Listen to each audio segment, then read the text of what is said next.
Okay. All right, I will call the meeting to order. Roll call, please. Mayor Knox, Here. Mr. Ambeline, Here. Ms. Greenfield, Here. Ms. McCready is absent, Mr. McLean, Here. Mr. Rivera, Here. Ms. Rivera. Here. Notice of this meeting was provided to the Bernardsville News and Courier News, filed with the municipal clerk and posted on the municipal bulletin board on December 15th, 2022. Please stand for the pledge, please. I pledge allegiance to the flag and to the republic for which it stands, one nation, under God, indivisible, with liberty and justice for all. We have a new statement that I will read at each meeting, based on our decisions about how we conduct our meetings going forward with the hybrid method. So bear with me. Welcome to the February 13th, 2023 meeting of the Bernardsville Borough Council. This meeting is being conducted in person in the council chambers in Borough Hall and is being broadcast live on YouTube and on Zoom to make it as convenient as possible for residents to attend the meeting.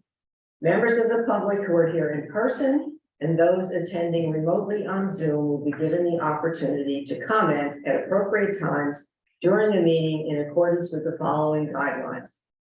Members of the public will be allowed to speak during the open sessions. There's one at this meeting and two at the second meeting. And during formal public hearings on the agenda, including public hearings on ordinances. Comments will be limited to 3 minutes per speaker, which will be monitored and enforced by the borough clerk. And we just discovered that on Zoom, you can put a little clock in the upper corner. So if you're on Zoom, you can see your 3 minutes. And Anthony has another for people in the audience. He's got a little timer. Comment containing offensive, profane, or indecent language or language consistent with hate speech will not be permitted. Remote participants will be muted unless they are unmuted by the clerk, and remote participants will not be able to unmute themselves. The clerk will mute remote speakers at the expiration of their 3 minutes of allotted time, or if they make any inappropriate or offensive comments. All speakers, whether in person or on Zoom, shall state their name and address before making their comments. Speakers on Zoom shall activate their cameras so that they can be seen by members of the governing body and audience. Failure of the governing body to provide a live broadcast of this meeting or technological problems encountered during the course of the meeting that affect remote viewing and or participation will not invalidate this meeting or any action taken, including but not limited to the adoption of any ordinance, resolution, or motion. All right, got that? There'll be a test later. All right, tonight we have a presentation. We have asked our representative from JCP&L to give us an update as I don't know if we're ever going to get into a storm season here. This February has been, I don't know, crazy. Yes.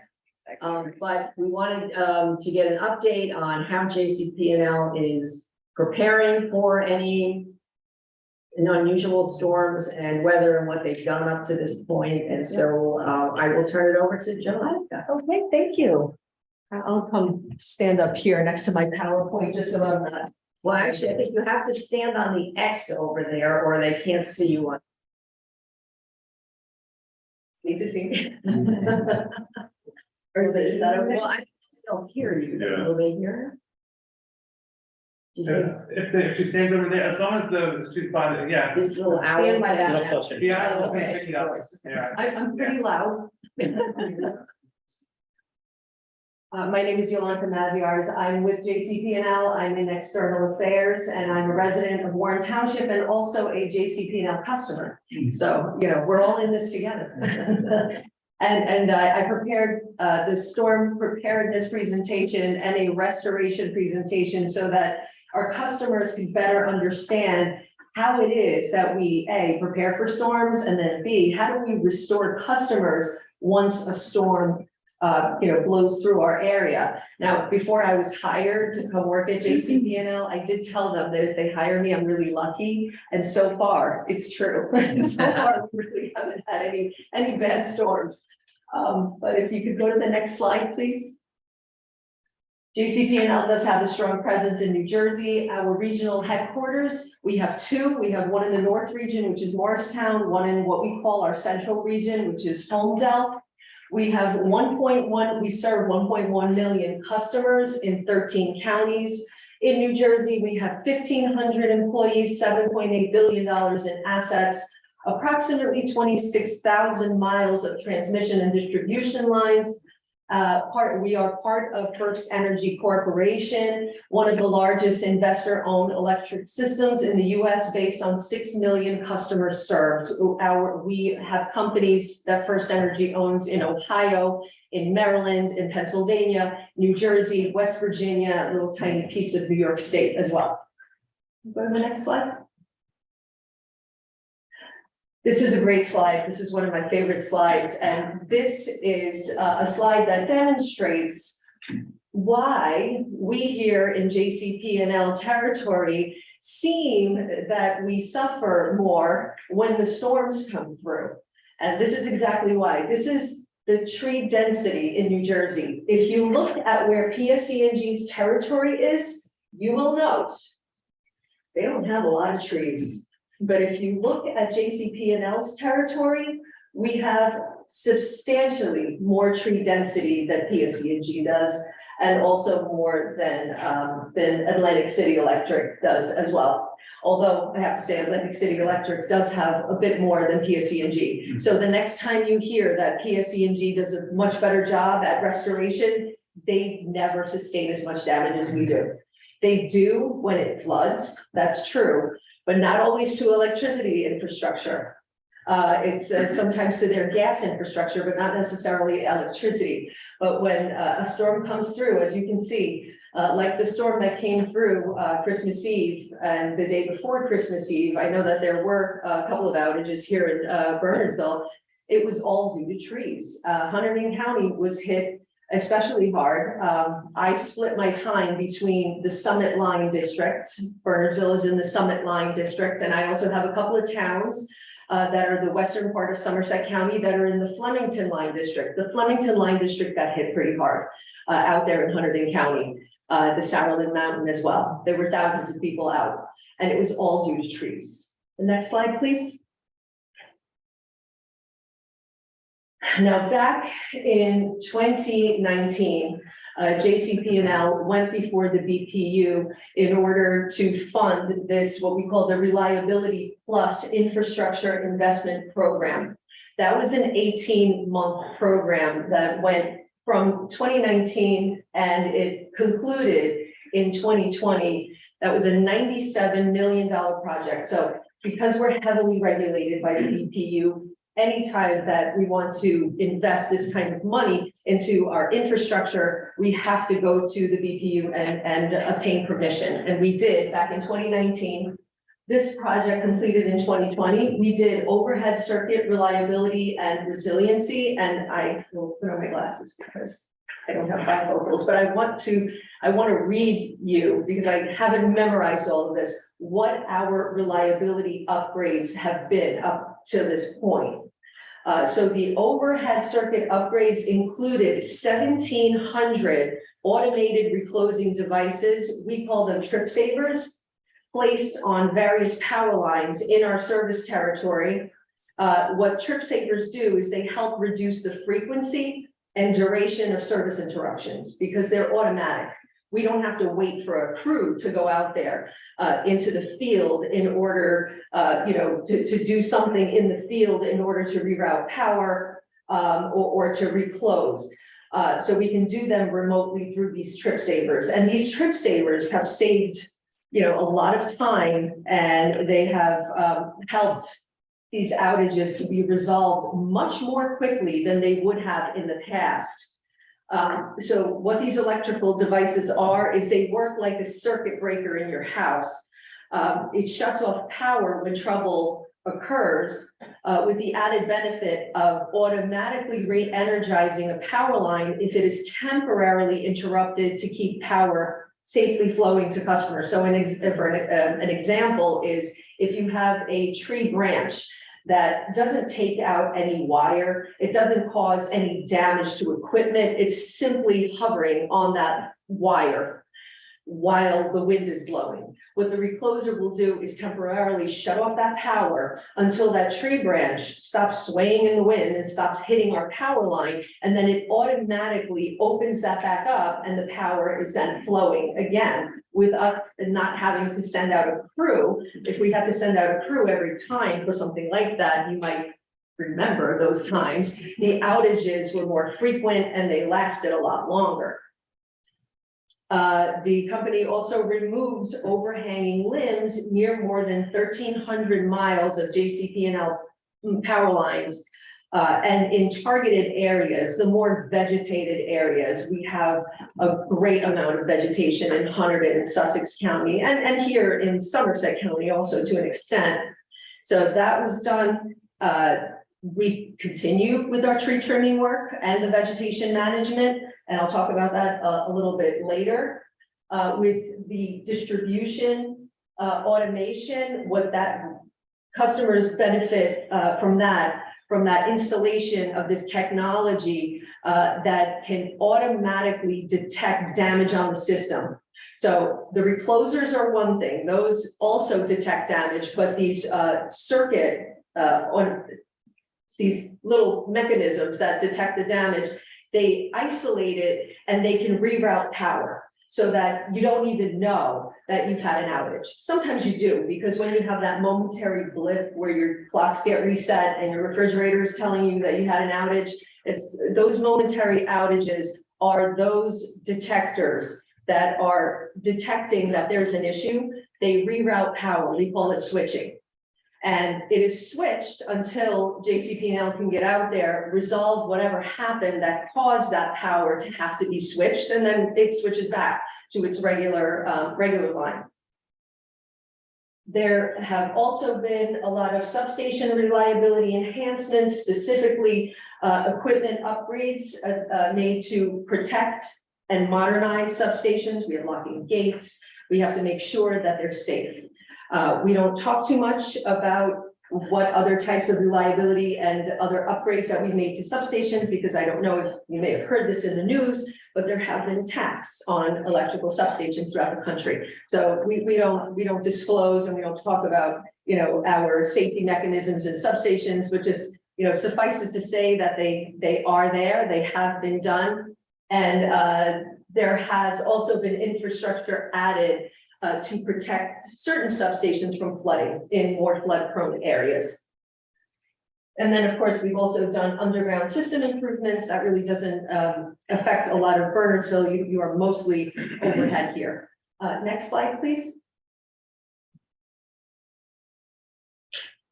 And because the company invested all of that money in the infrastructure over the last couple of years, we have put in place preventative maintenance programs.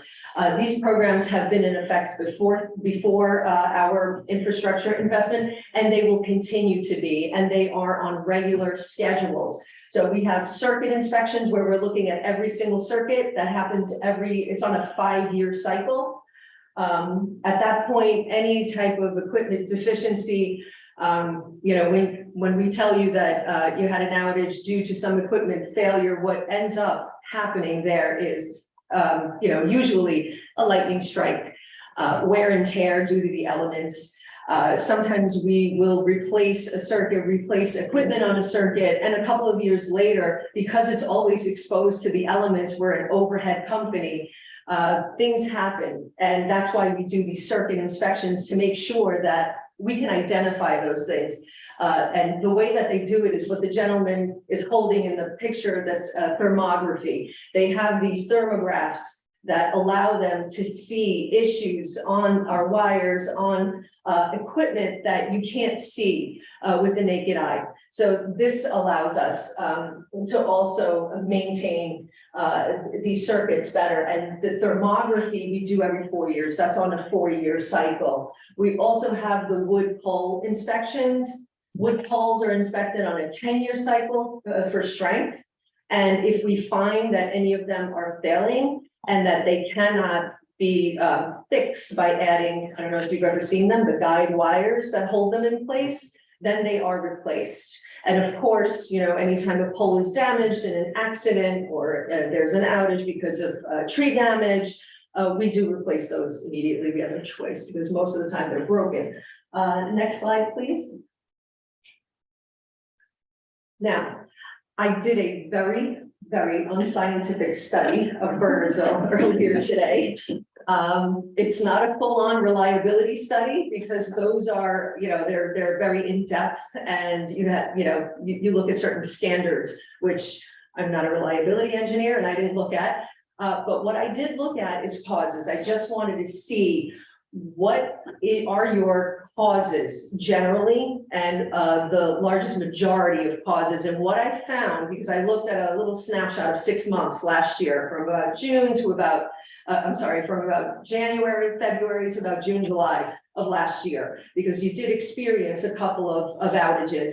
There was one that was pretty significant, about 600 something people. There were a couple of others that, you know, when you're the one experiencing the outage, it's significant.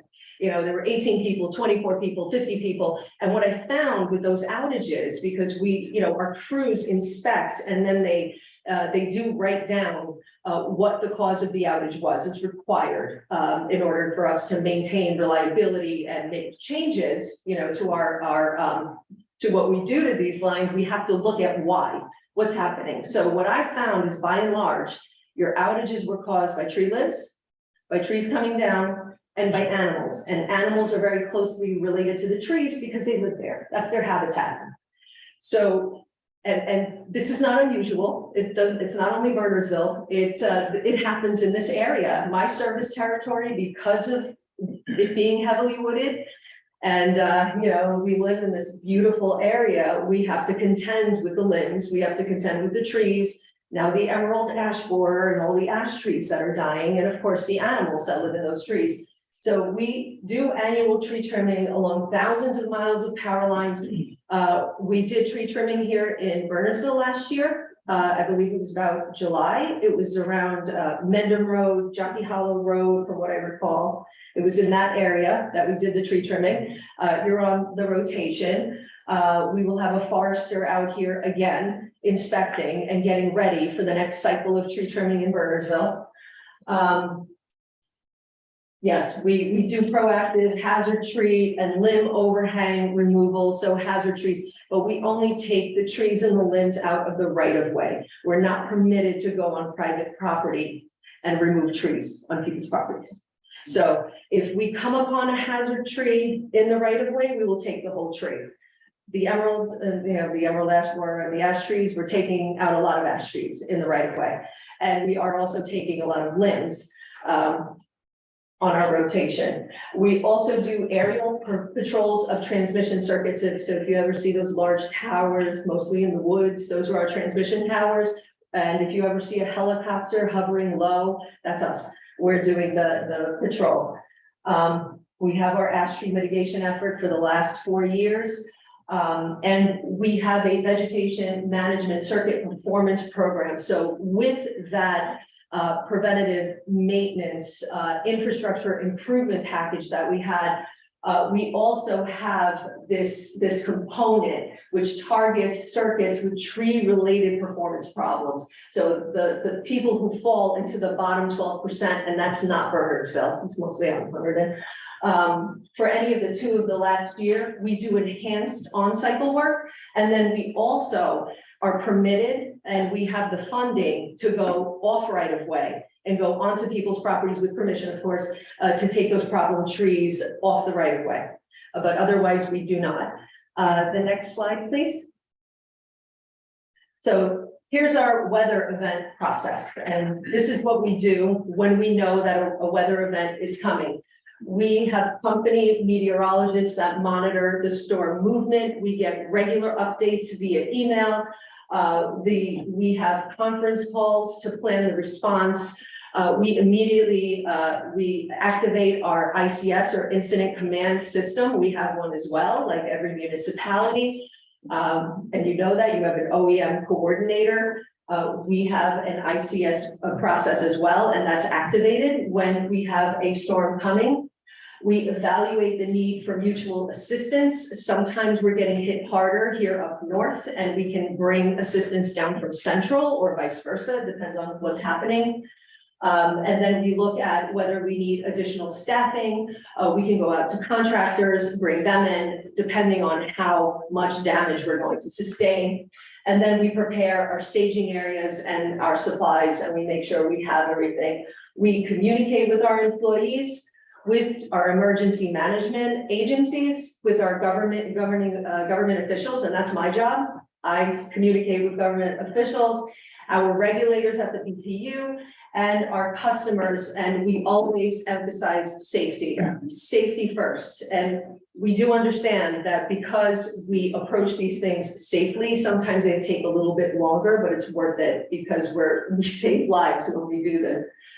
Next slide, please. So your winter storm preparation checklist. So when winter storms, and hopefully we're not going to experience this year, because I'm lucky, and they bring the heavy snows, the high winds, and of course the downed trees that lead to power outages. And then of course we have extreme temperatures like we did at the Christmas Eve, where really we had 40-mile-an-hour wind gusts and below zero wind chills. It was challenging. And it slows restoration efforts because we cannot put somebody up in a bucket truck at 40-mile-an-hour winds. We just can't. And you can't put somebody in a bucket truck to fix the infrastructure up in the air at -0 wind chills. They will get frostbite. They have to keep coming up and down. It does slow things down. But please, if you can follow these tips, to be prepared, keep your electronic devices charged, your cell phones, your tablets, so that you can get into contact with emergency services or with our company. If you need it, keep a flashlight, a portable radio, extra batteries, blankets, sleeping bags to keep yourself warm. For customers with wells, we always ask that you keep an emergency supply of bottled water or fill a bathtub with clean water in the event that we have an extended outage. If we do have an extended outage that goes beyond 24 hours, we do open up stores with ice and water for our customers. So any customer that's on well water that needs water can go to one of the supermarkets that we open and get water for free and ice for free. Also stock an emergency supply of food that doesn't need cooking. And this is very important. Stay safe. Never, never go near downed power lines. Report them to your local police, your fire department, and also report them to the company. I'm going to tell you a story. It's a terrible story. Nothing happened, thank goodness. But this is a different town. This did not happen in Bernardsville, and I'm not going to say where it happened. But I got an email from a municipal employee. Let's just say it wasn't an elected official, who sent me a photograph of a downed power line in the town. And you know, contrary to popular belief, I'm not always sitting at my computer. I happen to be at that time, it was about 3 p.m. on a weekday, so I happened to be near my computer. The picture came in, and when I looked at the picture, I saw that there was a young woman standing relatively close to the power line with her little girl. So I got on the phone immediately with the police department, with this municipal official, with our company, immediately to make sure that the area was clear and secure. And I sent them a long email about safety around power lines. A power line might look dead. It might look like it's not moving. It could arc at any moment and strike you. The power in those power lines is intense. There is a lot of power in those power lines. We step it down to get it into your house, but in the power lines, there is a lot of power. You have to maintain at least a 30-foot perimeter away from a downed power line. And it's not only the power line, the ground near it could also be energized. So Wood, trees could be energized due to that power line. It's very, very dangerous. I've seen people run out with chainsaws during storms and trying to cut trees with power lines entangled in them. That is the worst idea. Just stay away from the down power lines, please. And never use a portable generator in your home or in a closed garage, or even close to a window that you're that's a crack open because you've got, the line running into your house. That's a bad idea. Carbon monoxide, that gas kind of settles low and you'll never feel it coming. So please don't do that. Don't ever use gas stoves, kerosene heaters, or any open flame heat sources to keep warm. Those heat sources can also cause a deadly buildup of carbon monoxide. Next slide, please. And remember to stay connected. To report an outage, you can call 1-888-LIGHTS, that's with a double S at the end. You can report out an outage online at firstenergycorp.com by clicking on the report outage link. We have another service line that's separate from reporting outages. So if you ever have an issue with anything that you need us to look at outside of, a storm, that's the number. It's 1-800-662-3115. You can follow us on Twitter at JCP_L,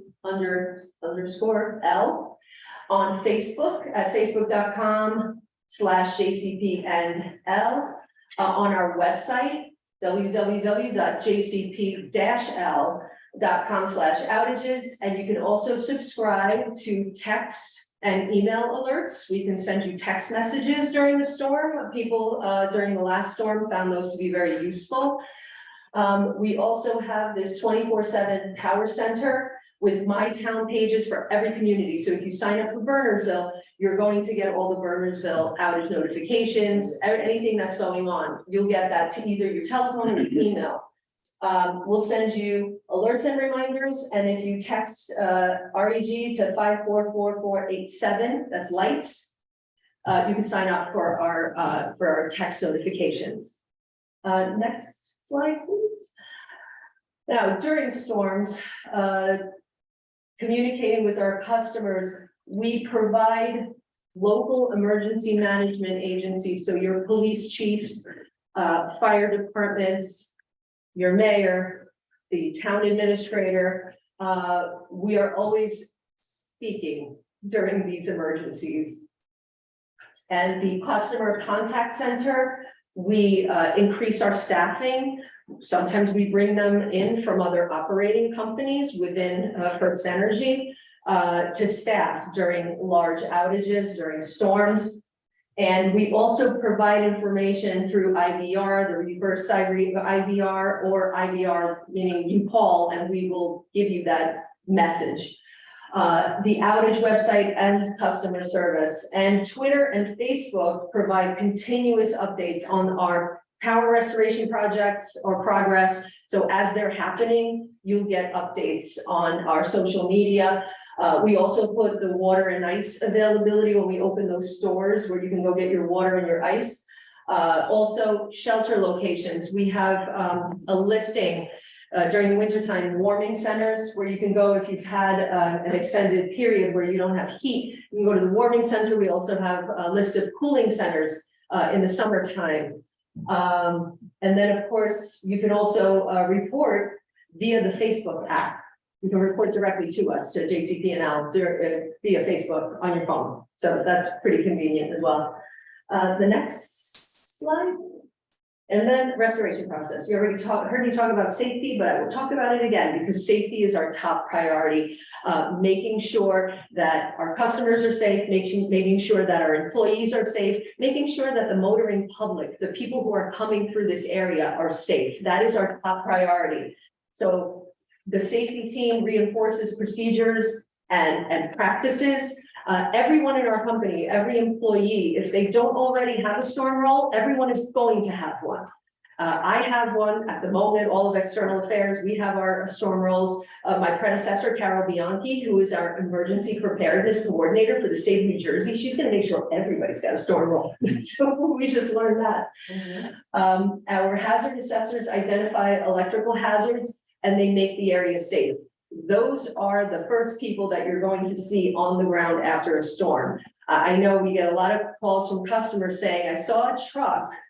They went right past and they didn't stop, and they're not, they're not restoring our power. Well, the first thing that we have to do is make the area safe, make sure everything's turned off, so we don't have those errant wires that are still live. And we also have to make sure that the area is clean. So we have to come through, take out all the trees. We have to activate our contractors, the tree services, to get out there. And that's after hazards been through, and make sure that there aren't any hazards. And they are always on site with the tree crews to ensure that it is safe, that the area is safe, the power has been de-energized.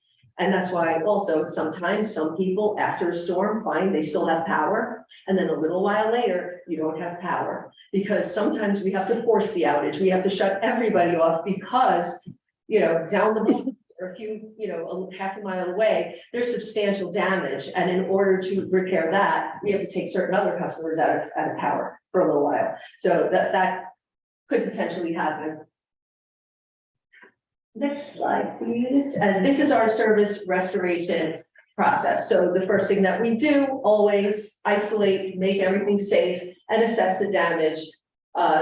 We also have crews that go out there, and these are also the crews that are just going through and not necessarily stopping, or they stop for a little while, not necessarily getting out of their trucks, because they're looking at what's the damage, what are we missing, what do we need. There's no way that anyone could have every single piece of equipment and material on every single truck to go out just anywhere and start making repairs. We have to know where we're going, what's the plan, what do we need, and then we have to make sure our trucks have all of those things, and then dispatch, and we start the restoration process. So the second thing that happens is we have to repair the high voltage, the transmission lines, because if the transmission lines are down, it doesn't matter what we do with the distribution system, it's not going to work. So the transmission line comes first, the power plants, the substations, those things come first. And after our, the skeleton is working and we know that it's been repaired, we start with our real restoration and the restoration of customers. So the first restoration that happens is to critical facilities. So hospitals are critical facilities, your police departments are critical facilities, warming centers, cooling centers, things like that. Those are all our critical infrastructure, critical facilities. Those come first. So if you happen to be on a circuit along with a hospital, you're lucky. You get restored first before anyone else. Then we repair the main feeder and the main distribution lines. Sometimes you see those distribution lines running down county roads, running down roads. Those are our main feeder lines. Those get done next. And then we start to restore areas with the largest numbers of customers. So if you happen to be on a circuit with 50 other customers, you're not going to be restored before the individuals who are have 500 customers on a circuit. So we go from largest to least number of customers. And then at the end, we're restoring individual homes. We do have homes in my service territory, at least, that are, they're kind of off the beaten path, and they are the last one, sometimes the only one on a circuit. So those are the last people that are getting restored. They usually have generators because they know that that's an issue. And I believe that that's it. If you have any questions for me, I'm happy to answer. First of all, that was a great presentation. We're really grateful that you were here tonight. I think it's particularly important going over the checklist for residents and they get with themselves. And the prioritization process was really helpful too. I mean, it just demystifying that for residents, because sometimes somebody will think, why does this section of the borough get prioritized over another, or this borough or this town over another? So thank you for that. You answered actually all my questions. You just had one. It was great to hear about the Restoration Plus investment program. Yes. How often do you all look at upgrading infrastructure? Like, in other words, that program is a major investment. Are you taking a look on like a 5-year cycle, or is it more like ad hoc needs if you see something that's starting to deteriorate? I'd just be interested in how you sort of prioritize investment like that. We do have ongoing, not only maintenance, but also, if we're looking at, what we were talking about before, the thermography and all of that. If they're finding anything there that maybe it's not visible to the naked eye, maybe it's not something that's going to fail immediately. If we find that there's a problem, we replace it. Yeah. That's what we're doing. And there is an ongoing process. And then, of course, there's the preventative maintenance as well. Right. And the most important preventative maintenance around here is forestry. Yeah. And that includes like substations to, like larger infrastructure needs. Yes, yes. Yeah. Well, those are the backbone. So those need to be functioning properly. And there have been many substation upgrades that have already occurred. Thank you. Can you get a copy of your power plan? I'd love to have that on our website. Do you have an issue? I have to ask if I'm allowed, because Okay. I don't think this one is as controversial as the one that I did before, because that shows some circuits and, because of the security issues that I touched on. Yeah. I just want to make sure, but I would be Or, happy there's to. certain Checklist. spots- Yeah, at least the checklist. Checklist. I'd be happy to, Yeah. I just have to clear it with corporate and. Yeah, no, that's why, or if there's certain Go spots ahead. to pull out. But I think it would be useful to have it on our website. Sure, and we do, I can get you some handouts, some pamphlets to leave in the Borough Hall. Yeah, For residents very as well. Sure. We can put it in the library too. Oh, yeah, Yeah, excellent. that'd be great. Anyone else? This was really great, very informative. I hope people were watching, so, and you're Thank you. recorded, so people can watch later. So thank you very Thank much. you very much. Thank you for having me. Yeah. Appreciate it.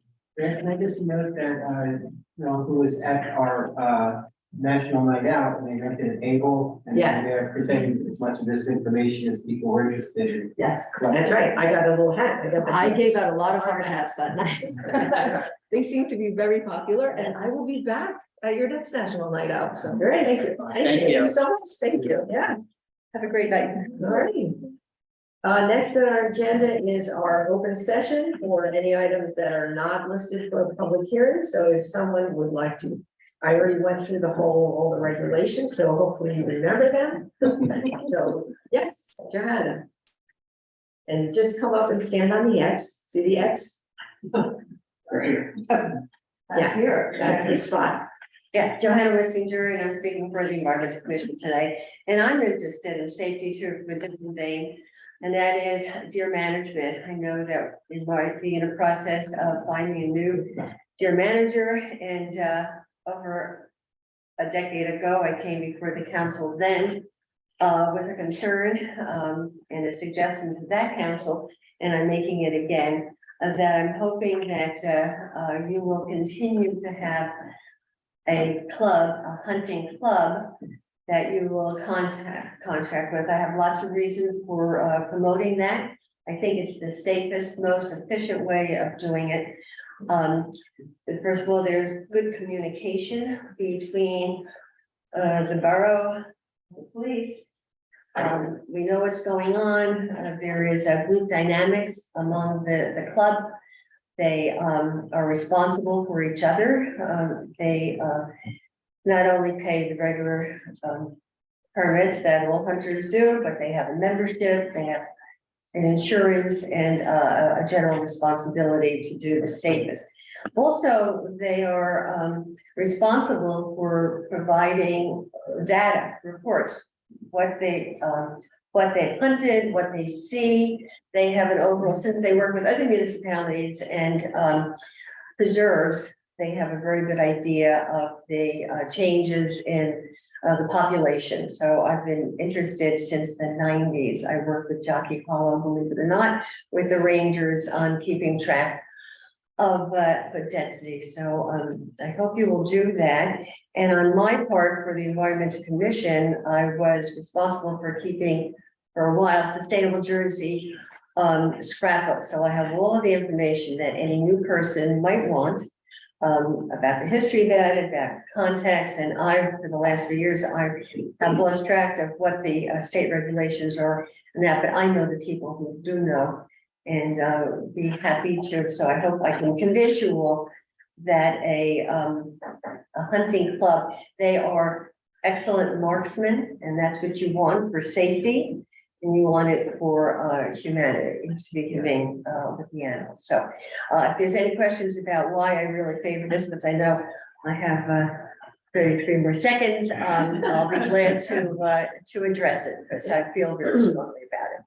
Yeah, I think it's, it's been very successful in the Yes. past. Unfortunately, that was Ed's baby. No, So and he was so good at it. he Yeah. was. Does the environmental committee have a recommendation? What We have for what? a person? So you sound like you've been involved in this for a long time. I'm wondering if they have somebody that they know that they would recommend. I don't, but I could try. If there's one of your members maybe that would like to step up. I know Ed's shoes are hard to fill.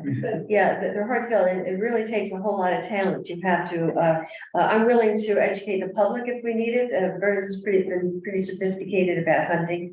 And they know the reasons. Incidentally, using a club does not do any diminishing for the rights of hunters. They can still solicit anyone they want. Private owners can use as long as they follow the state regulations. Yeah, this is And, just on. this is property. on municipal property. I should have clarified that at the beginning. Yeah. Anthony rushes me, Okay, thank you. No, Thank you I- for listening. Yeah, we would love to continue the program. I think it's been very successful. All right, I'll keep my eyes open. So, yeah, if we can find someone who's willing to organize it. That'd be great. Anyone else that's here? Yes. Can I give you some handouts? Sure. Okay. Few copies. Okay. Yes. So my name is Catherine Ritter. I live on Mount Harmony Road here in Bernardsville. And I'm here to speak about an ordinance that was passed in 1999 about accessory buildings. In regards to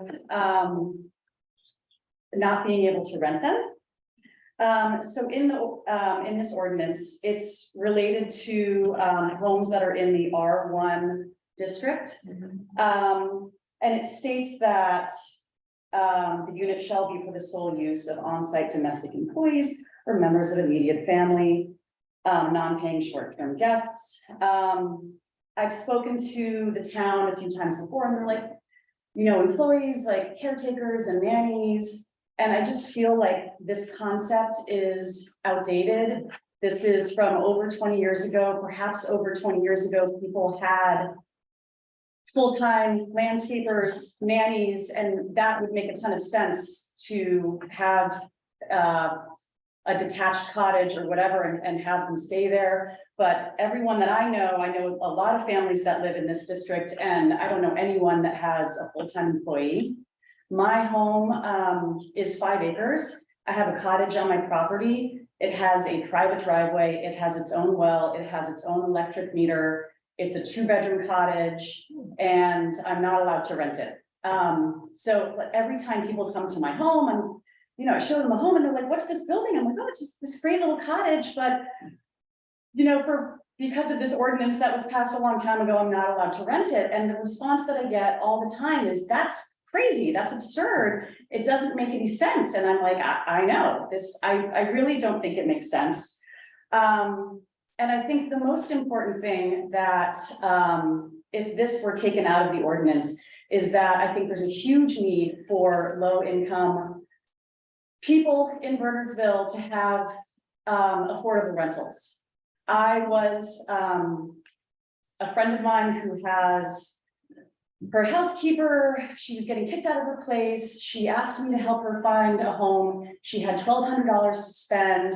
I looked all over for her and there was nothing even close to $1,200 for her to spend. She ended up finding a home that is 45 minutes away. So this woman works for families within Bernardsville. She really wanted to be here in Bernardsville. She had a child that was going to school in Bernardsville. She had to move almost an hour away because there were no affordable places to live. So I feel like for people, there's a lot of homes in this district that have cottages like I do, apartments, detached buildings, and they've been told that they can't rent them, and I don't think it makes sense. There's other things in this ordinance Just one more minute. So just, there's other things in here that state you can, you know, if you're gonna build an accessory dwelling, you can only build one, you have to have only 4 people, it has to be 1,500 square feet. I think all of that makes perfect sense, but to say that you can't rent it, I think it's an outdated notion, and I don't think it makes sense, and I think it should be revised. Thank you. Jack, you want to address it? Yeah, I make a comment? Sure. That property is across the street from my house. Oh, hi. And, in 2004, 2 owners ago, it was a rental. Because Yeah, I if you never- look it up on the MLS, you can see my cottage like listed for rent, so this, but that was before 1999. Yeah, it was a rental. I know it's 2004 when we moved across the street. I don't know how long before that it was a rental. And I would just like to suggest that we bring this to the housing committee for a review. Yeah, it's. Yeah, that's a good idea. Yeah, And the planning board. because the one thing, we do know that there are rentals going on that aren't reported on some of the estates. And part of it is every rental has to be registered and it has to be inspected once a year, and there's a fee for listing it. And so it's a matter of, the zoning office that has to monitor that. So I think we'll have the zoning committee. When I was first chairing that Zoning, committee I know. years and years ago, the reason why that law was put in place in 1999, not saying that the reason is still justified, was because the purpose of the R5 zone was only, they didn't want any subdivision to happen. It was only single family residents without secondary dwellings. But if they're already If they're there, already in existence, that's Yeah, what. But that's why they put the, but No, I know, I was there that's too. why they put it there. right, we didn't want people whether it's- building Yeah. They secondary. didn't want them renting. Yeah, but if it's already there, it's part of what you purchased. Yeah, so we will have our zoning, which they should be needing to, after we do our. Yeah. thing Great, tonight. thank you. So we will refer it to them and we'll get back to you. Thank you. Thanks for Thank you. bringing it It up. also is possible that was a rental before. It could, yeah, but at this point, I think we should, yeah, we should just fix it. Anyone else in the audience? We should be heard. Aaron. Thank you, Aaron Duff, 51 Crestview Drive. I wanted to just speak about the resolution that's on the agenda for this evening for the Equinet property. It's the property within the Quimby Village redevelopment area over on the corner of Claremont and Mill Street. The resolution would appoint Equinet, the owner, as redeveloper of that lot. I was here the last time when the council was considering the ordinance amendment to increase the density over there. I think at that point it was, I thought it was decided that a prerequisite for designation would be an amendment of the existing agreement between the borough and Advance. The redevelopers agreement says that they are the exclusive redeveloper within the Quimby Lane area, which includes this property. And it specifically states that the borough shall not appoint any other redevelopers within that for any portion of the project. So I tried to read all the agendas and see what resolutions. I didn't see anything like that in the last couple months. Just wanted to mention because adopting a resolution and I would, put yourself, put the council in breach of that redevelopment agreement with Advance. But beyond that, I just think it's bad precedent. I think I mentioned the last one, but I'll repeat myself. I think if any if any property owner over there in the Quimby Village area is free to go on their own, not go with our designated redeveloper, not comply with the terms of QLRP, you're gonna get piecemeal development. It's gonna undermine the entire purpose of coming up with a kind of cohesive redevelopment plan for the entire area. I don't know how you're getting the public amenities, the pedestrian streetscapes, the Brook Park, if you have everybody just going their own way. I think that's why you need the one sole redeveloper. And I think that by allowing one party to do it and not others who might want to, that could potentially set a bad precedent. The other thing was under the QLRP, which governs redevelopment within that area. there's a lot of documentation, items that need to be submitted in advance of designation as a redeveloper. I didn't see any in the meeting documents for tonight. Affordable housing plan, market study substantiating the basis for the project, traffic impact study, demonstration of financial qualifications, is a long list. I don't know if that has been submitted. It's a prerequisite under section 7.5 of the Quimby Lane redevelopment plan. And I think that, it would be nice to see those things, to see, I think one of them is a description of how the project will benefit the borough.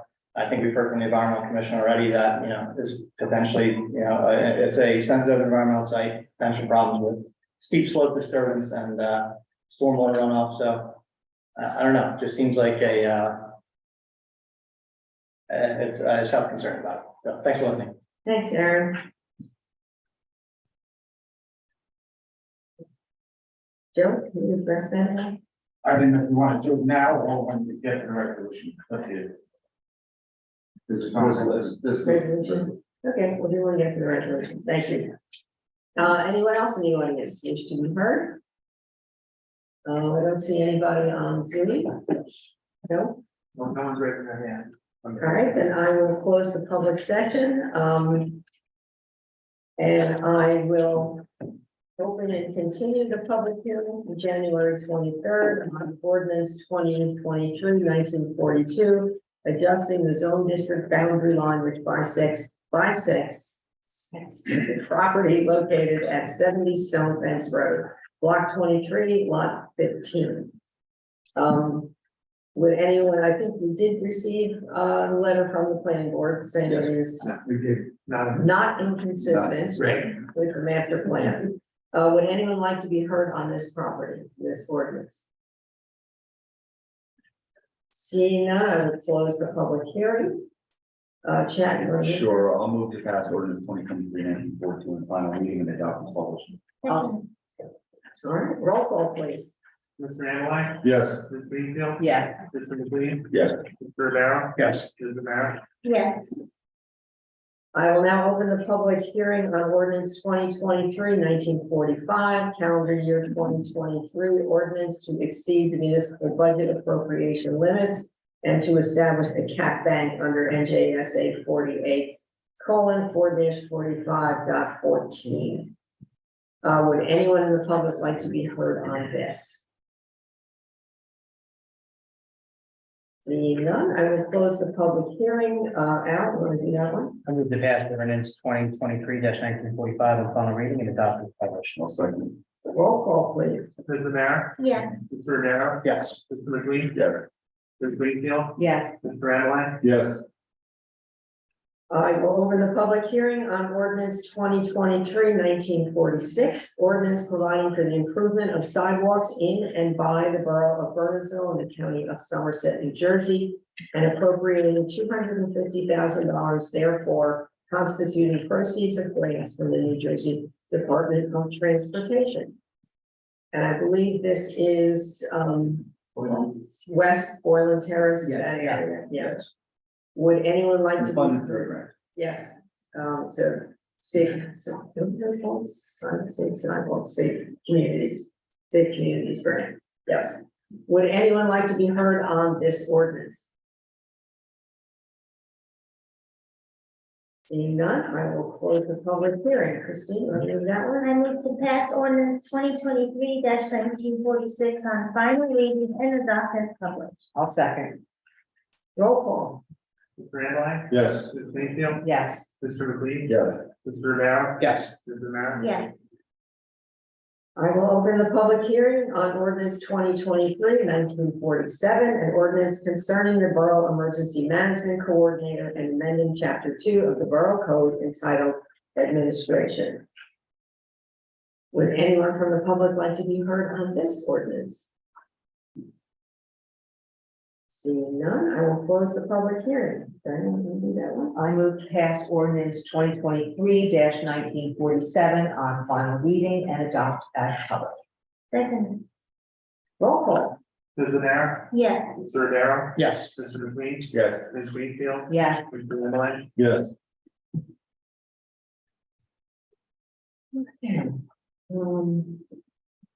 Another public hearing on ordinance 2023-1948, amending section 11-4 of the Borough Code entitled Registration and Movements of Properties Pending Foreclosure to bring it into compliance with Public Law 2021 C444. Would anyone in the public like to be heard on this? Seeing none, I will close the public hearing. Chad, you got one? Sure. Sorry, I went ahead. I move to pass ordinance 2023-1948 and final reading about the published. Second. Roll call, please. Mr. Ambeline? Yes. Ms. Greenfield? Yeah. Mr. McLean? Yes. Mr. Romero? Yes. Ms. Romero? Yes. I will open the public hearing on ordinance 2023-1949, an ordinance concerning background check required of certain borough officers and employees and amending chapter 2 of the Borough Code entitled Administration. Would anyone like to be heard on this ordinance? Seeing none, I will close the public hearing. Jay, why don't you? I move to pass ordinance 2023-1949 on final reading and adopt as published. Second. Roll call. Ms. Romero? Yes. Mr. Romero? Yes. Mr. McLean? Yes. Ms. Greenfield? Yes. Mr. Ambeline? Yes. I will open the public hearing on ordinance 2023-1950, an ordinance concerning certificates of inspection for residential rental properties and amending chapter 11 of the Borough Code entitled Property Maintenance. Would anyone like to be heard on this ordinance? Seeing none, I will close the public hearing. Diane. I move to pass ordinance 2023-1950 on final reading and adopt as published. Second. Roll call. Mr. Ambeline? Yes. Ms. Greenfield? Yes. Mr. McLean? Yes. Mr. Romero? Yes. Ms. Romero? Yes. I will open the public hearing on ordinance 2023-1951, reorganizing borough advisory committees and amending Article 5 entitled Boards, Committees, and Commissions in Chapter 2 of the Borough Code entitled Administration. Would anyone like to be heard on this? Carrie.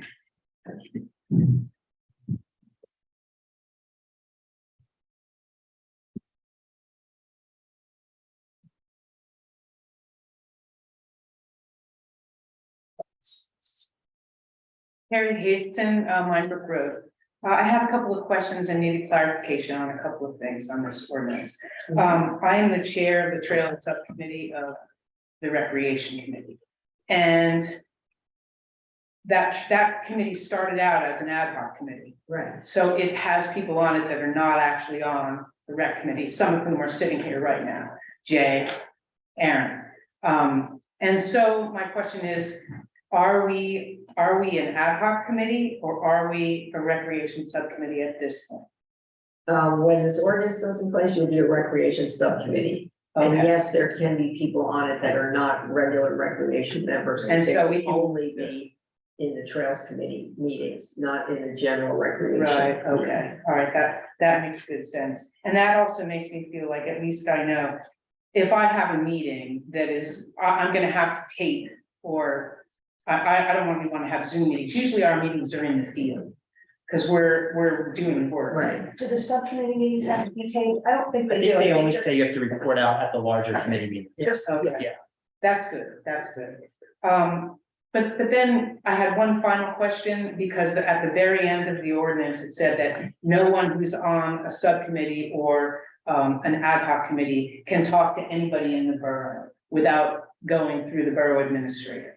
And on recreation, we've got Bob sitting there and we've got Leah. And so my question is then, as the chair of that subcommittee, can I email them or call them up without having to go through the borough administrator? Because I think that subcommittee is probably the only one that has 2 employees that are basically sitting on it. I think the intent was that subcommittees not direct employees to perform certain tasks. Yeah. Right, more of saying, hey, Bob, get out there and get somebody to move these logs, that's No, not. it'd be much more likely that I would, we would be going back and forth over, say, the Valentine's hike, and so there would be emails that might be No, it's- individually. Yeah, no, The- it's really the- directing them to do something. Okay, I've never done that. No, there are different. Plan to do that, The committees direct Yeah. our public officials, which is not. because I thought if that were the case, then it would be very much, it'd be very burdensome for everything to have to go through the borough administrator, or God forbid, I had to, go and get in touch with you folks to, get something going. Like, there's, members of the borough staff that actively volunteer their time with subcommittees and spend time. I think the intention was a little the opposite, like, subcommittees overall demanding that a borough employee must have their meeting every single time. And that certainly is not what's happening. Right. It's- I mean, and if I saw something that needed to be done, what would be, I would just report that it needed to be done, I guess through Diane. Yeah. Yes, tell Yeah, them. there's a fine line between reporting and telling them, do something. Right, no, but I would only do that on an emergent kind of basis. That's in the spirit of. Okay. Yeah, all good points though. Yeah. Okay, all right, thanks. Thanks. I have a point, Mayor. I received a phone call from Glenn Miller, who was very concerned about the effect on the Fire Prevention Bureau. It does not affect the Fire Prevention No. Bureau. That's still, All of the advisory committees are specifically named in here. All of the statutory boards and commissions are not named. I just gave some examples. yeah, The second point was he's concerned, I kept referring to the mayor as she, but I don't feel that. we're sitting here for the police, and we deserve some time. Yes. And just one, I saw a couple of typos. I don't know where in the ordinances, as I was going through the whole list today, so when you go to do your final, just take a look, there was one with like a double negative in there, you probably want to just pick up on that, I have no idea where, but, little. If you find it, let me know. All right. Thank you. Yeah, thank you. It's kind of like an iron. Go to the police. Al did a great job of this. This is a work in progress. If things aren't working well, Just let you can just let us know.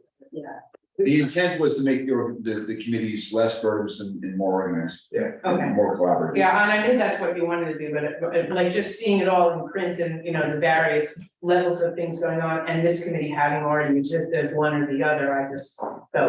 We really started from scratch with this. Yeah, which Yeah. is why you have to see like typos. It was like we had to appeal all these different ordinances and then create one giant one, It's right? kind of a- And so. it was a yeah. big- Yeah, no, Yeah. I don't think that's where it was, it was Yeah. somewhere else. Okay.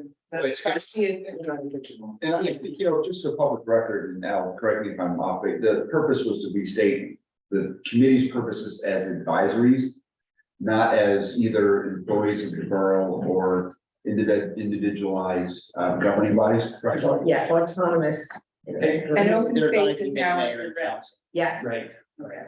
yeah, And we also tried to make uniform appointment procedures and judgments and things Right. like that, too. They were all over the map. yeah. So everything is 1 year now, except if you're like environmental commission, Well, those are are longer. statutes. And there's one.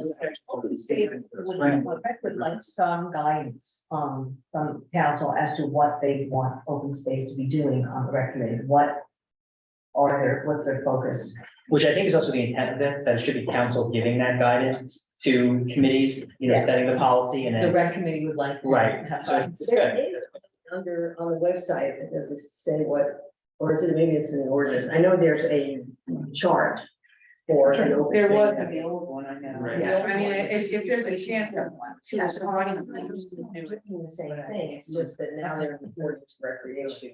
Okay, then, And I'm sure we have to amend this. Can that be sent, Bob? Because as I say, it's all new from scratch, so. Right, I mean, I would just say, if I had a chance to opine, that there's aspects of open space that are pretty well divorced from much of rec, including even trails. And I know, Mayor Knos, that you are, a strong supporter of open space for environmental purposes. Stream and stormwater protection, view shed along our roadways, all of these things may not mean that every piece of open space is gonna be even open for passive recreation. Sometimes it's just there to do this environmental job. And so I think that maybe, Marine crest. yeah, like when we put that subcommittee together, that, people with some of that expertise that was on open space. Yeah, and what open space has done is, they don't meet every month. They don't have something to talk about every month. Right. But their goal is to, if they become aware of a property that might be worth acquiring, Right. and that should be run past recreation. Is there a use for it or not? Is Right. it something that we need? Right. How does it fit into the connectivity Right. of all the other properties? Right. So, they're more kind of on an oddball basis as things. Yeah, and I'll, just keeping in mind that environmental piece of it is kind of not really part and parcel necessarily of rec. So we may need to add some more Yeah. heads. Well, different and types that's of heads our on it. purpose in doing this was getting that communication among Right. all the different, so that environmental is talking to recreation and. Yeah, and just making sure that the confidentiality of those, the sensitive nature of open space acquisition is Right. something that you want to keep in your pocket. Yeah, And that can be more difficult when it's going to be discussed in an open recreation forum tour. well, actually, all the properties that we've ever looked at or are on the list, we have a list that's in the rec and open space master plan. So they're not really surprises at this point. No, I should probably still be done. That's probably the only committee that should meet in fact. Because Yes. it's one of the exceptions to the Open Public Yes. Meetings Act, is acquisition of property. Yeah. Because it could affect your negotiating Right. strategy. Yeah, I mean, sitting on county open space, those are closed sessions. We should Right. definitely continue meeting in exec. Yes, Yeah. Yeah. there's gotta be some kind of direction as to how that's gonna function within the recreation I agree. structure. Thank you. Thank you, Karen. All right. So. I still have to go to this no, we have public roll session. call. No, I We didn't haven't even, even didn't even- moved yet. we haven't moved it yet. We're still That was hearing. public hearing. So is anyone else in the public want to be heard? And we did say, just for Glenn Miller's, for that we considered fire prevention as an independent statutory untouched. Correct. That's what the record is clear. Yeah. Okay, I will close the public hearing on ordinance, which one are we on, 1951. So, Al, would you like to move that? I move to pass ordinance 2023-1951 on final reading. Second. Roll call. Mr. Nara, Yes. Mr. Rivera, Yes. Mr. McQueen, Yes. Mr. Greenfield, Yes, Mr. Grandline. Yes.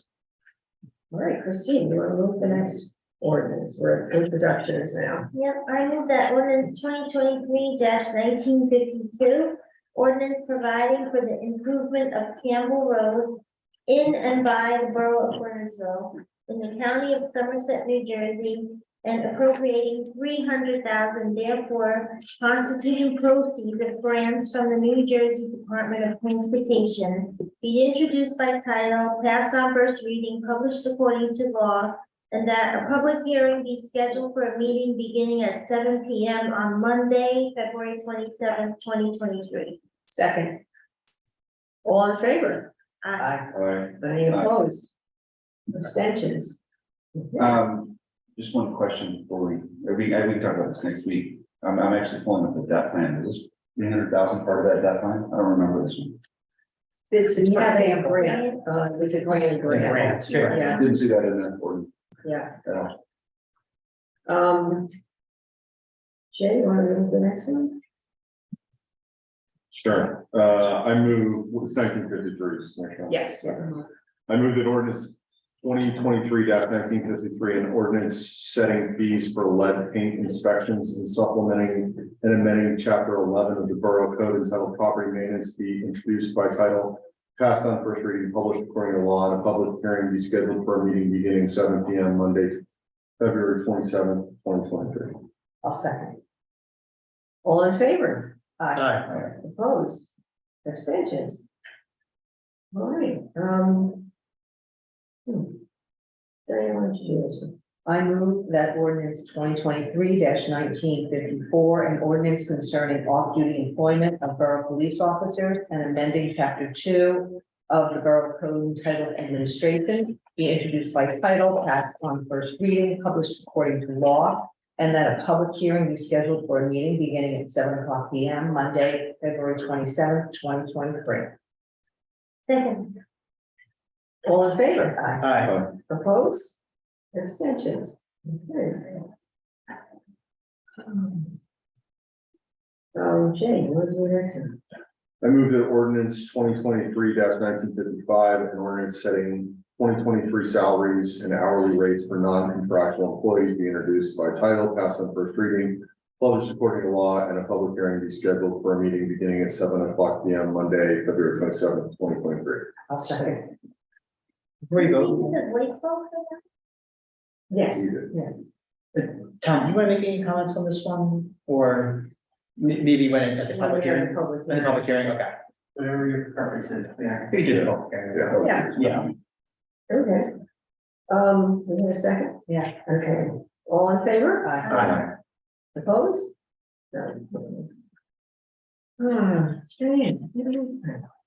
I move that ordinance 2023-1956, an ordinance concerning local enforcement of the Uniform Fire Code and amending chapter 15 of the Borough Code entitled Fire Prevention be introduced by title, passed on first reading, published according to law, and that a public hearing be scheduled for a meeting beginning at 7:00 p.m. Monday, February 27th, 2023. I'll second. All in favor? Aye. Opposed? All right, moving on to resolutions, we have 2342 through 2369. Are there any one to discuss separately? Well, we're gonna discuss 2344. Where I was gonna call it 44, you know. Yeah. Yes. I have a question about 43. Since the papers there. I can answer that. The police department range apparently encourages some of the neighboring property. Yeah, I got So the neighbor asked that there just be a vague place, that would make it clear that the police department has a right to encourage. That's the purpose of it. There's no rent or anything. It's more just to have it documented. Exactly. Okay. Does that property fall under like, should we be communicating more about the hours of operations and stuff like that?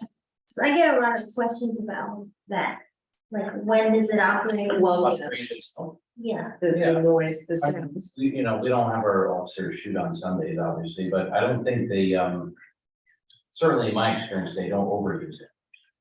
We do it for quarterly qualifications. mhm. Officers will go there and practice occasionally, but we certainly try to keep it, away from odd hours, nothing too early, nothing too late. Usually nothing on the weekend unless somebody needs to do something specific, but, it's definitely not overused. Yes, Mayor, this came about because, we wanted to make improvements to the achievable, right, which, I think accomplished the resolution. Yeah. and that's the big foundation, very good Yes. foundation. That's when we realized that we have been using it, we need to address that. Okay, a lot of stormwater escrows. Yep.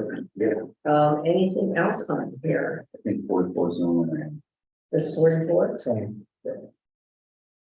Yeah? Are we breaking out 44? Yes, we'll pull that out, and we can just move everything but 44. Okay, who would like to do that? Okay, so it's just like that now, 2342 to 69. If you let it out. I'm sorry, I have a very quick question on 66, if we can just pull it out to. Just the appointment of the wastewater treatment plant operator. Can you answer the question? Yeah, I mean, I just, is that an internal hire? Yes, Right, and what's this, the plan? I'm not concerned about that hire, just it's the plan on the backfill for the role that individual is currently in. So below that level is, all contractual Okay, per union, and there's also certain positions we need to fill based on state licenses to operate a sewer plant. okay, So right now, we don't have a specific plan, but we think eventually, to man that plant 24/7 with the appropriate licenses. We may promote from within and bump up and I might be able to also, then. actually, you asked the same. so could I ask a similar question? Yeah. It's utility also. okay, So it's outside of the borough budget, Right. it's paid for as a part of the utility. Okay, that adjusts the other aspect of my Yeah. question. Thank you. Can I move that? Okay. Yeah. I move that resolution 2023-42 through 23-69, with the exception of 44, be adopted. I'll second. Roll call, please. Mr. Analyte, Yes. Ms. Greenfield. Yes. Mr. McLean, Yes. Mr. Rivera, Yes. Ms. Samara. Yes. Okay, Joe, would you like to address acronym? Stand up. So Equinet is a one-off project, right? So the original Quimby had 6 sub areas, right? So sub area 1 to 6. Advanced with the redevelopers agreement contemplates and its intent was for block 70. Block 70 is Quimby, right? It's the Burns Inn, movie theater, Riding the Flag, Fridays for that whole block, post office, everything. So when you look at their designation in the redevelopment agreement, it lists block 70, every lot except for the Burns Inn. We specifically did not include that in the redevelopers agreement because we wanted that to say, because it's an important icon in the municipality. So Advance was never under the impression, belief, or expectation that they had rights to the rest. The rest would be where the car washes, the old Napa Auto, things on the other side. That was always contemplated in the concept plans to be future open space. This property sits on the high side of Mill Street. It is the one corner, it's a little lot. It falls within the redevelopment area and therefore the person needs to be designated. That was a requirement that came back to Jack and myself from the planning board when we started the hearing. This solves that. They do get a redevelopers agreement. The redevelopers agreement, Jack has handled the portable component of that. I have handled all of the other things. There is a give back to the municipality, right? So we talk about cohesiveness. One of the plans is that there is a path along that walkway, that water. This development reserves a swath of open space on that river where the building doesn't go, so that in the future you could come down the street, make a little turn on Mill Street, about 10-15 feet in, be on a municipal path. So it is your first step in moving towards that. So it does clean it up. It may be confusion, might be ambiguity. The list of documents that a redeveloper is supposed to begin was exhausted. There's a catch-all in front of it that says as applicable, all right, for one lot. They already have a plan that you saw, the planning board saw. So that is, it's signs, the concept plan, the design, most of those requirements. They own the site outright, right? So there's no issue with regards to site control or something to that effect. And although it's, you know, it's an expensive project, it's really not expensive as you get the full model. So the financial capability is really not in question or an issue. There was one of the council people did send an email saying the timing of it, right? Why did we give them like 2 years or 3 years? It's gonna take them about 3 months, 4 months to get through the planning board to finally get a non-appealable approval, right? It's all these timeframes, and they're gonna have to deal with the DEP. Oh, yeah. Ultimately, the DEP is gonna have to sign off on the big concern that everyone does have, rightfully so, is how do you build that close to a stream? How do you preserve the soap? That's really gonna be the purview of the DEP more than anyone else on how they handle that. That could take a year. That is. So let me just ask, you know, kind of following up on what Aaron said. So suppose the person who owns the movie theater says, Correct. I want to develop my movie theater, and they need a developer. That can't happen because that is the area that. That advance is, yeah, Is yeah, designated. there are everything in that block except for the Birmingham, which is lot 71. So block 70, lot 1 is the Birmingham. They are from 2 to 6, which is all the content. And Jack just presented a new case. I don't know, you sent it to me, thank you. There is no right in New Jersey to be the developer of your own property. It's a very New Jersey rule, but they just reaffirmed that concept. So you don't have the right to partake of being a redeveloper of your own property if there's a redevelopment plan on it. The municipality retains that right into the select, hence that's why you're doing what you're doing tonight. Because even though they own it, they can't develop it under the plan, which forces the cohesion, right? So this will get reviewed by the planning board, and they'll make sure the design standard that is for Quimby Lane will be applied to this project also, so there is cohesion in the long run. Great, thank you. If that makes Anybody sense. have questions for Joe? No. It's known Quimby on the west side, is that what it is? Claremont. Yeah. Yeah, Claremont, it's- yeah, yeah, Oh, it's even further, okay. yeah, Got it's, Oh, yeah, it's it's that little Yeah, I think when brick we house actually, on the corner. Got it. yeah, when we actually did the final RFP, we I remember. left out that side. I remember that. We didn't Even put though the the size. concept plan was for the whole thing. And Advance is aware of what you're doing, and they have no qualms or issues with it. It's not that they would have the right, but they're aware. Thank you, Joe. So would somebody like to move resolution 2344? I'll move it. I'll move that resolution 23-44 be adopted. I'll second that. Roll call, please. Ms. Amer, Yes. Mr. Rivera, Yes. Mr. McQueen, Yes. Ms. Greenfield, Yes. Mr. Redline. Yes. All right, mayor's update.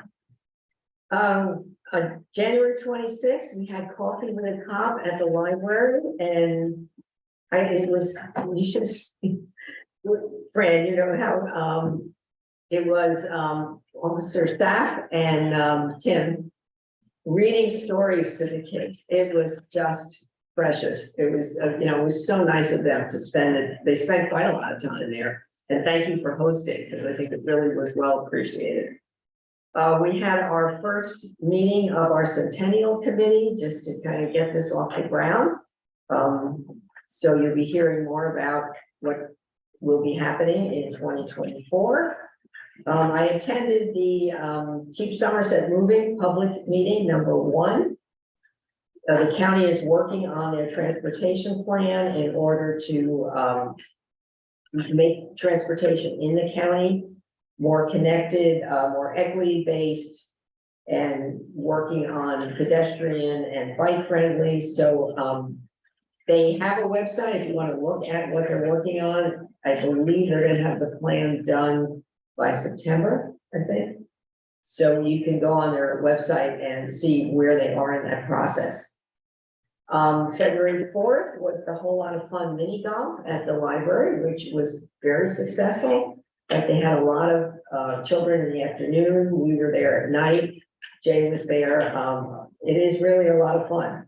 So I hope it went well for the, that was the, not the foundation, the Friends of the Library, yeah. Proceeding. Yeah, I did have a meeting with Walter Lane, who's the Director of Office on Planning and Economic Development for the county.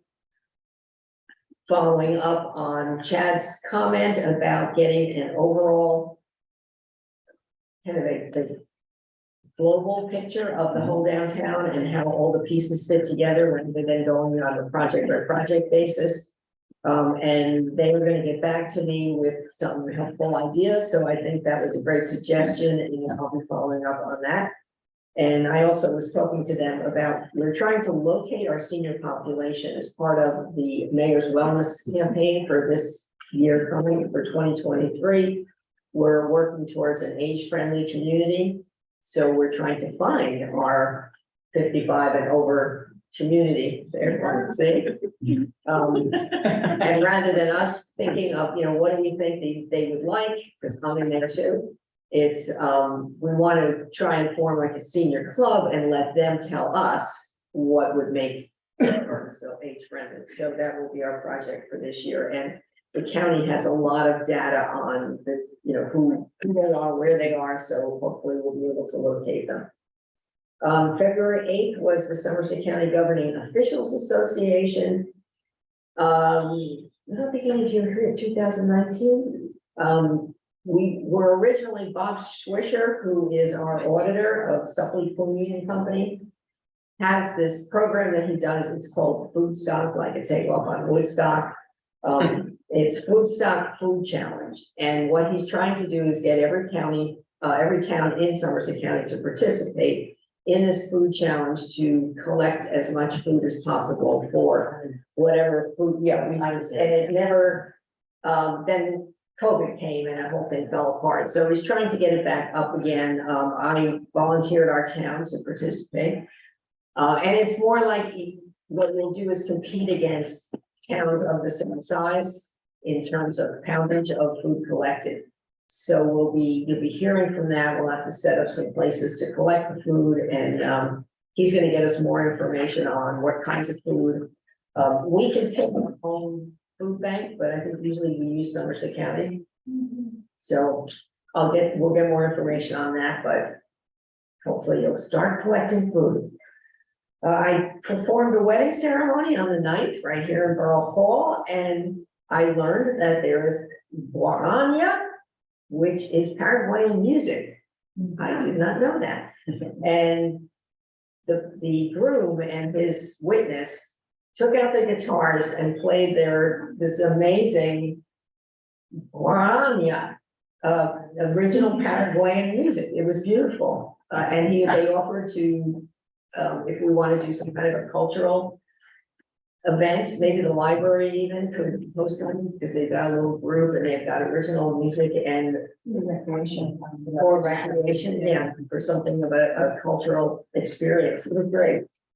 We have been interviewing. We had the personnel committee did 3 evenings of interviews for Tom's replacement, so we'll be talking about that in executive session.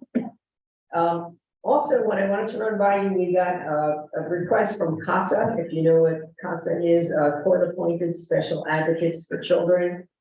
They act as advocates for children in the foster care system who don't have someone to speak up for them. It's a fabulous program. Our local one is Somerset, Hunterdon, and Warren counties. And we'll have on the agenda in March a proclamation, because April is going to be Child Advocate Month. And what they're looking for is a pinwheel garden. If we would like each town to have a location where people can sponsor pinwheels and have them on display with a sign, just to raise awareness about child advocacy. I don't know if we want all kinds square to be there, about, let me say 12 inches, and they're blue and silver. And they're I think $10 to sponsor, but they will set up the garden. They just want us to tell them where. What would we do that playground? Well, I think they wanted it someplace where it's visible, where, where people are going by or whatever, or possibly at train station garden. Yeah. Over where the train station is. 2020 garden. By Millicent. The 2020 garden. Oh, the garden over, yeah, that's good. A lot of people go up and down all the time. 2020 gardens. Then on the wedge by the high school, when you go. Yeah, so I mean, if you would, I'll work on this with them, but if this is something we're okay with doing. Yeah. That's okay. Okay, great, thank you. And that's all I had. Tom? So Mayor, as we was trying on last week, so not a whole lot to report, but I do want to point out that this looks like a record number of ordinances that we have, and I just want to note that many of these originate from our staff and department heads. We want to make sure they're charging appropriate fees, or if there's any inconsistencies in the laws, that they have clarity on what to do. And so kudos to them and Anthony and Jack for getting all this written and ready to go. So it's a ton of work. Yeah. The agenda represents a lot of staff effort all around. The only other thing to mention is that we received the County of Somerset Department of Health and Safety provides every municipal OEM with a score. We scored 101 out of 100. So, kudos to the downstairs. Yeah. And throughout the community for doing a great job. And then, as you saw in the resolutions, there's a lot of personnel movement going on. I want to thank the council committees responsible for those areas for helping us work through those issues. Thank you. Any update on the engineering class? Or both? Well, I know they were out surveying just because I saw it driving in. at the Minebrook property. Okay. And the polo grounds, we were waiting for the architect's plans to come in, they should be coming in any day now. Let's hit them in the back of the head. I think they might be a little bit overdue. Yeah, they are. All right, thank you. This 8C is the ad hoc committee for Centennial Planning Committee. Right now, we kind of started with the basics people. When we met, we looked at who else we should include in this process. So the committee will probably be expanding, but I just wanted to get it started. Am I kicked off? Oh, I didn't, I'm sorry, no, add her into that. I'm sorry. And the environmental commission, they mentioned in their meeting, very interested. Good. The more the merrier, because it's gonna be a lot of stuff. We're gonna need a lot of help. And Mayor, if you're inclined, A, B, E, and F seem to be pretty innocuous. Probably. Yeah, 8D is just the temporary sign. I think what the reason we're getting this is because they wanted to leave it up a little bit longer. I don't think anybody has an issue with that. Are we good with that? Okay. We always do the well testing Yep. kits, so I'll let Anthony schedule that as to what's the best time. We're all in favor of liquor license reform, so we can get that on the next agenda. And I need a motion to confirm John Donahue. I'll move to confirm the mayor's appointment of John Donahue to the Recreation Committee. Second. All in favor? Aye. You're opposed? No, okay? Mayor, I should have said this earlier when we were talking about the resolution, but I have no objection to the advisory committee getting started upon introduction of the ordinance. Since there are advisory committees, I know some of them have wanted to have meetings and Yeah. hold off, so I think at this point, since it's been introduced, they can commence operations. No, you got it. Point, We're done. I'm sorry, yeah. We're done, yeah. To that point, to Diane's question, Al, if would you be willing to sort of play point head? On clarifying. On clarifying on, because there's gonna be, it's not only gonna be right, it's gonna be a lot of different directions. Can you? Yeah, well, I think he's talking about when you raise. It's open already, space. it's open space part, subcommittee for that. But, They just want to know what they want. Yeah. They want them to be focusing on, and maybe just putting. Some of the other committees may have issues too, So so. I'll work with the mayor and to clarify this as we're implementing. And it may make sense, we And I talked was on about this open before. space, so I kind of know how they work. Yeah, if we want to sort of gate having various committees come into council and talk about their role, maybe there's a public forum conversation that's required to help clarify. This is an idea, I think just just a conversation. list would be fine. Well, yeah, I mean, I'm glad, so that's solvable for sure, but like Christine, I think about your idea too about making charters and websites consistent, so maybe there's something we can do now that this is established to Yeah. have them come to council and talk a little bit more about that. you know? Yeah, and I know on the website, they need to be updated anyway, so if they all follow kind of the same format, what their mission is, how to get in touch with them, who's on the committee. Because each one is different. Yeah. Each one is listed differently. Some have the members, some don't, some have minutes, some don't, so Yeah, that would be great. Correspondence, we don't have any. We got an email from the health department about a nutrition education program. Wanted to just read that. It's nothing, just a reminder that there's a program this Thursday with a nutritionist at the Bernardsville Library. And it's for vulnerable population outreach coordinator, so it's for anyone, but I think it's mainly for like seniors. Okay. Foods to shop for, strategies to incorporate healthy foods into your diet. It's this Thursday from 6 to 7:30 at the Berners Township Library. So they probably have a good contact for our seniors now. Yeah, well, we've got some, recreation has some, the library has some, there's different groups that we're gonna draw from to. The other thing is if you go to the Facebook page for the Mayor's Wellness, there is a link there, and I should give it to Anthony as well, for I think it's a very short video about how to talk to your child about vaping, opioids, stress. It's really good. It's done by, which group was it? I think it's the, it's not tobacco free. I can't think of which organization, but they do one for each town. And I posted it on the Mayor's Wellness, so, if you want to pass that around, and it's something that parents can watch, and it's quick, and it's helpful, so. All right, unfinished business? I have one thing. Yeah. If you recall in December, I raised that Linder's French Cleaners inquired about a food truck in their property. And it was sort of the end of the year, so we, didn't really address it, but I'm a customer there and they ask me about it every time I go in. So I just would like it properly evaluated. I don't know what committee can take a look at that, but I think they'd have to go to Board of Adjustment, wouldn't they? Because it's a different use. They have to go to the board of adjustment. This came up before the council several years ago, and the council decided it wasn't fair to those businesses in town, come through the planning process. So where is the governing ordinance for mobile, for those kinds of trucks? Because right. We don't have one, but if one is, on a site of another business, you've really got two primary uses. So they'd be required to get.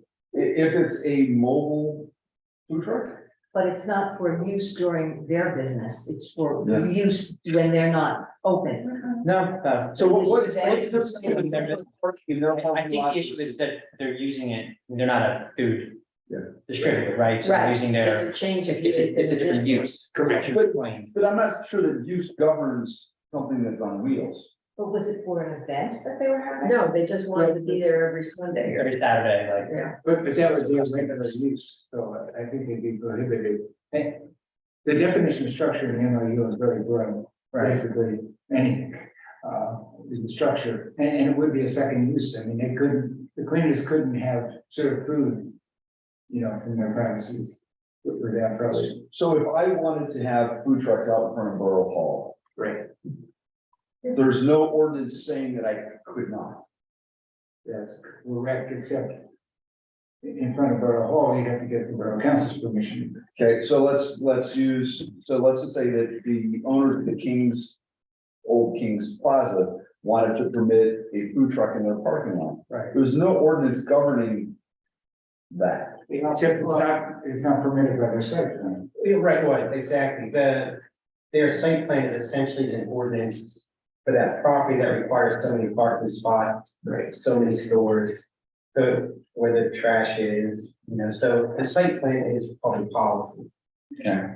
Yeah, they can go in front of the board of justice, they have to hire a lawyer to do that. See, I'm pressuring that, because if it's not, if it's there Monday through Friday, 8 through 5, that's different than if it happens to come on Sunday, March 18th, which is my birthday, by the way, which I'm inviting the food truck.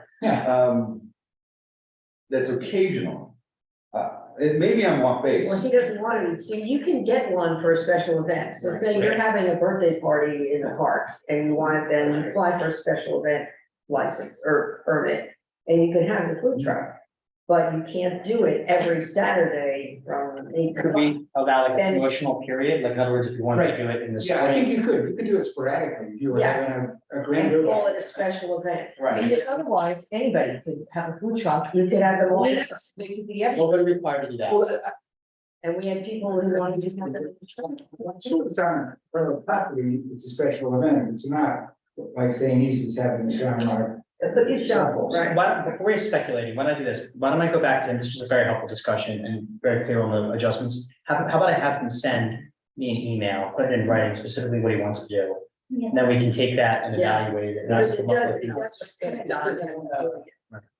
know, does. Analogy to that would be when stores in the downtown want to do outdoor sales. Yeah. It's not allowed for the site plans that are approved the zoning, but the council will have an ordinance that says we allow these to happen. Once a quarter, yeah. Quarter or for a period of time. Well, that's, I guess, why I was pushing on the sides of the wheel here. Do we need to deliberate? Because this issue's come up before. I mean, I know football's been interested in doing it occasionally. And if you want to create a way, That's it. which is allowed. Yes. Literally. I think it's now, it's obviously we have to remind it too, but we have to amend the ordinance to permit it. Right.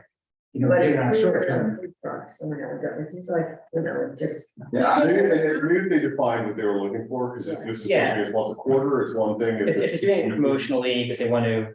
Yeah, Create a so- buzz on a business, maybe there's something that could be done there, and I understand, but like doing it every day would not be. The flip side that I would argue on this is that if people like the King's Shopping Center, if they said, we don't have enough room for a cleaner, so we're gonna bring a truck out and let somebody take your clothes and then deliver them back and create competition for the cleaners in town, I'm sure, you know, it's kind of one of those things where I like the pro-business component to it, but the flip side is that You're taking away. you know, you're creating cottage industry. Yeah. So maybe if they define what the scope is, if it's small enough, it's, Yeah, you okay, know, thank you, it's Yeah. helpful. and it's, There is, a business in Chatham, it's a dry cleaner that has a food truck parked out Really? there all the time. That'd be great. Yeah, we got the idea. yeah. It's on Main Street in Chatham. Good, I'll get it in writing. I think that's where you got the Thank you. idea. Yeah.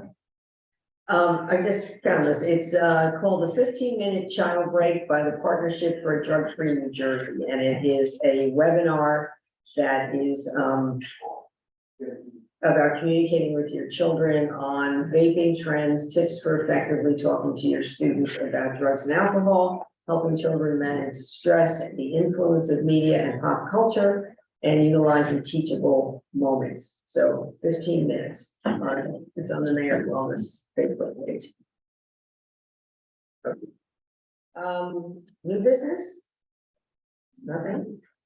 All right, we do have several things to discuss in closed session. I don't think we're coming back out, are we? I don't need to, no. So. You wanna move? I move to adjourn to executive session to consider contract negotiation, personal matters, and pending litigation. All in favor? Aye. All right.